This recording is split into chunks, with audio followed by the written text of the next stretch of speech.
Salut à tous chers collègues, aujourd'hui présentation d'une trottinette pas chère, il s'agit de la RCB R13. Comme d'habitude, on va faire un petit déballage rapidement, on va faire un petit peu le tour des aspects techniques, après on va aller tester cette trottinette et comme on n'est pas sur des grosses autonomies, on va faire un test d'autonomie, on va voir un petit peu ce que ça donne. Et à la fin de cette vidéo, on fera le débrief où je vous dirai si c'est intéressant ou pas d'acheter cette trottinette.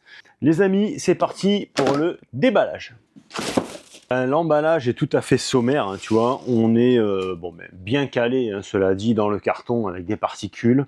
Et là, voilà, elle est juste emballée dans un plastique comme ceci. Et bon, c'est très suffisant, hein, au niveau d'emballage, il n'y a pas de problème, vu qu'elle est bien calée dans son propre carton. Pour la déplier, ça se passe ici, il faut appuyer sur ce loquet. Hop, et là, ça y est déjà. Ouais. Bon, faut vraiment que ça fasse clac, hein, sinon c'est pas enclenché. Hein. Donc là, elle est enclenchée. On peut voir ici qu'on a une petite béquille métallique. Donc à l'intérieur, nous avons le manuel d'utilisateur qui est en français, donc ça c'est bien, ainsi que le certificat de conformité. Dans le carton, nous avons le chargeur de 2 ampères et les poignées qui sont à visser sur le guidon. Donc ça peut être bien si des fois tu as besoin de gagner en largeur. Tu vois, je fais toujours allusion à une soute de camping-car. Moi, ce serait pas mal dans mon cas parce que c'est vrai que le guidon de la Xiaomi, eh ben, il reste fixe et c'est un petit peu emmerdant. Mais bon, on va voir un petit peu est-ce qu'elle va remplacer ou pas ma Xiaomi.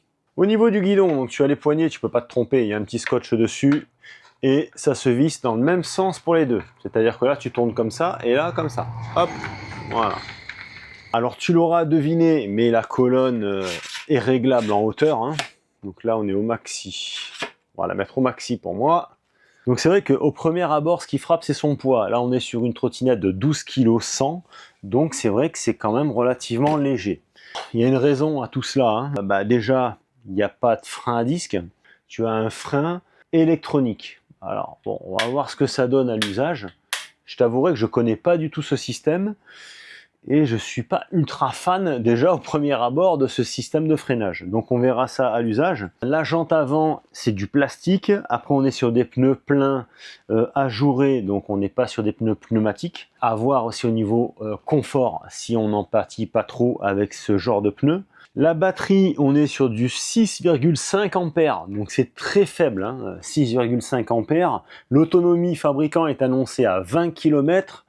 J'ai vraiment des gros doutes pour ça, donc on va aller tester cette trottinette tout à l'heure et on va voir un petit peu ce que ça donne au niveau autonomie. Le deck, lui, est plutôt pas mal, on est sur un deck caoutchouc, donc ça c'est toujours très bien pour le nettoyage, c'est parfait, hein, ça se nettoie très facilement. Deck caoutchouc, moi c'est ce que je préfère personnellement. Ici nous avons un système de garde-boue où visiblement tu peux aussi appuyer pour freiner en cas d'urgence. On va voir un petit peu hein, ce frein là, ce que ça donne. Ce frein électromagnétique, ce qu'il donne en cas d'urgence et de freinage d'urgence. On est sur un moteur à l'arrière de 350 watts en pic et de 250 watts nominal. Donc généralement c'est le type de moteur qu'on retrouve hein, sur ce genre de trottinette.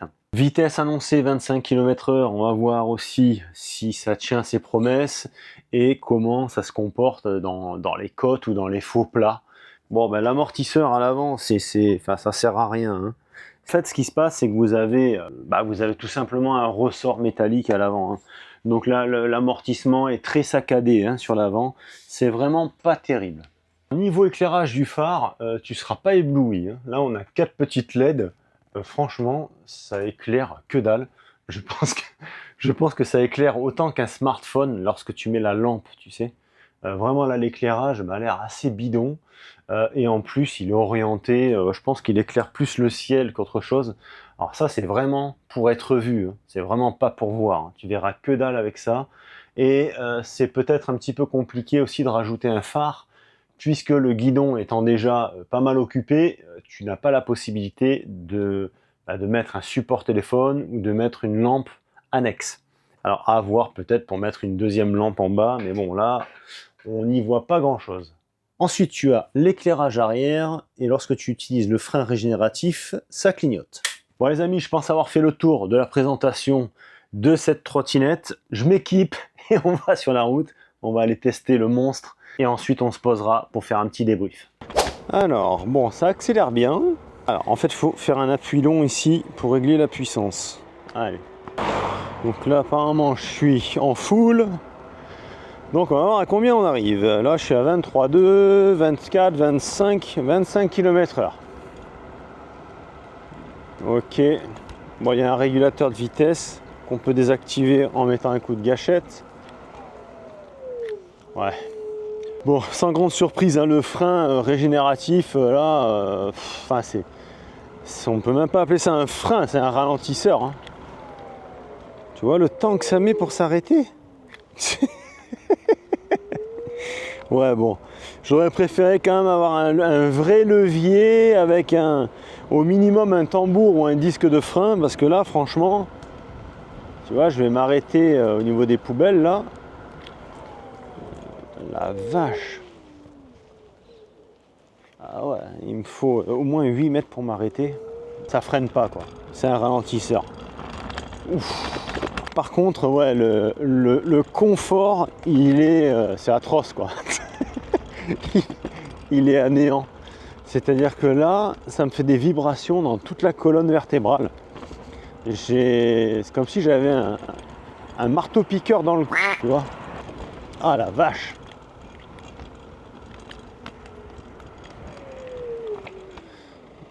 Ah, ça freine pas, ça, ce machin.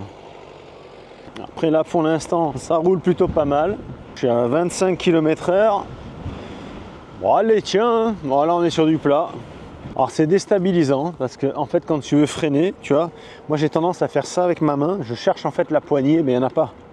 Je vais essayer de me remettre à 25 pour faire une démonstration de freinage, mais vraiment, faut pas avoir un freinage d'urgence à faire. Hein. Là, je suis à 25. Allez, on va freiner au poteau, là, au poteau vert.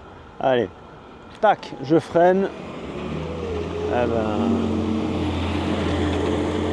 Alors, il m'a fallu...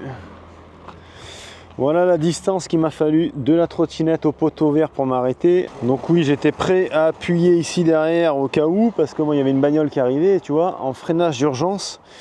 C'est un peu catastrophique. Là, on a un bon 7-8 mètres hein, quand même. Hein, pour t'arrêter, ça fait un peu... En fait, on voit que ça, il n'y a aucun mordant. Hein. Aucun. Voilà. C'est particulier ce freinage électronique là. Alors là, par contre, tu vois, là, ça c'est un faux plat. Hein. C'est quand même une côte. Et elle grimpe pas mal. Bon là, je suis full en batterie. Ouais, bon, le frein au niveau du garde-boue arrière, ça sert complètement à rien. Je viens d'essayer et je peux t'affirmer que quand tu freines que de l'arrière, bah déjà c'est impossible de bloquer la roue. C'est impossible en fait. Il y a quand même le transfert de masse qui se fait sur l'avant, donc c'est compliqué d'appuyer derrière alors que ton corps est basculé sur l'avant. Ça sert à rien, donc il faut se tenir à ce frein électronique, quoi. Alors là-bas j'ai une cote de référence. Donc on va les tester, mais là j'ai pas grand espoir pour elle. Hein. On va essayer de prendre un peu d'élan. Et là j'ai pas grand espoir. Hein.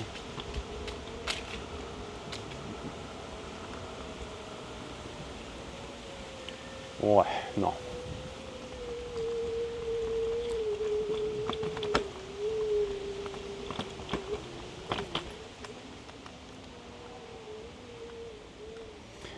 « 5 km/h.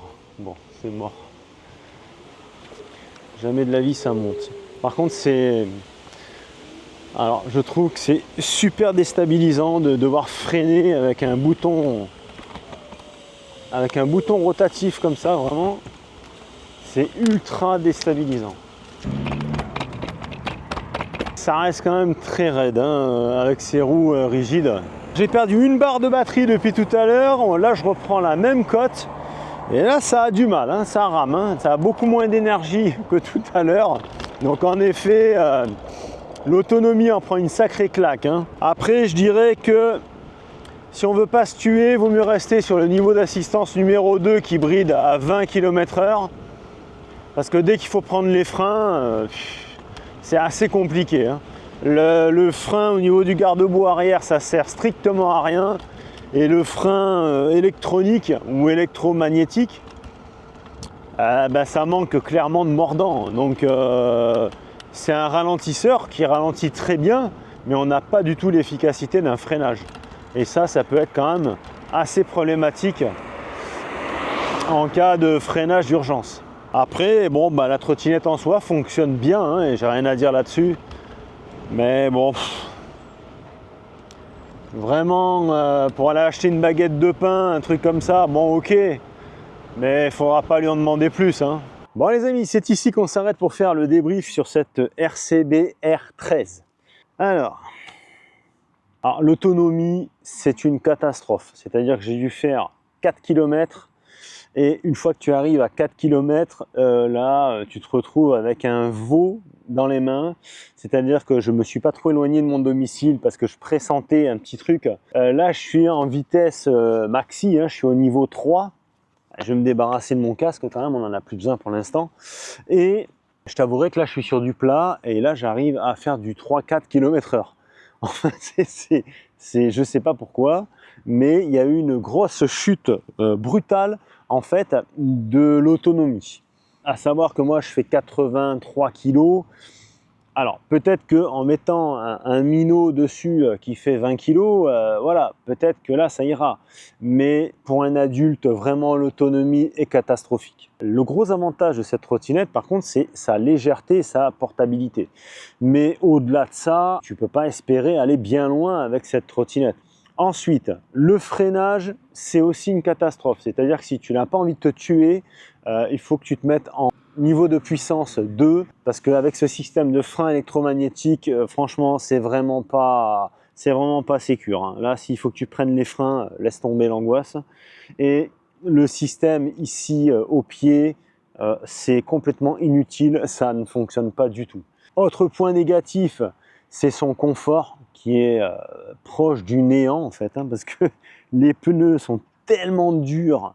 Et comme il n'y a absolument aucun amortisseur, il n'y a pas de suspension sur cette machine, si ce n'est qu'un petit ressort au niveau de la colonne à l'avant, mais qui n'a absolument aucun effet, le confort est catastrophique. Dès qu'il y a un peu de relief sur l'asphalte, c'est terminé. Je pense que pour un gamin, ça peut être pas mal. Pour un adulte, je ne sais pas quoi vous dire. Je pense très sincèrement qu'à ce prix-là, il y a mieux. Pour moi, il y a beaucoup de points négatifs, hein. Le freinage, c'est une cata. L'autonomie, c'est une cata. Le confort, c'est une cata. Bref, les amis, si toutefois vous êtes intéressés pour cette trottinette, je vous mets le lien dans la description de la vidéo. Sachez que à partir du mois de novembre, vous pouvez profiter d'une remise grâce au Black Friday de 239 € sur cette trottinette. Donc voilà, je vous ai donné mon avis en toute transparence et en toute objectivité. Donc, il ne vous reste plus qu'à faire votre choix. Allez les amis, je vous dis à très vite. On se retrouve très prochainement. Portez-vous bien. Salut. Tchou.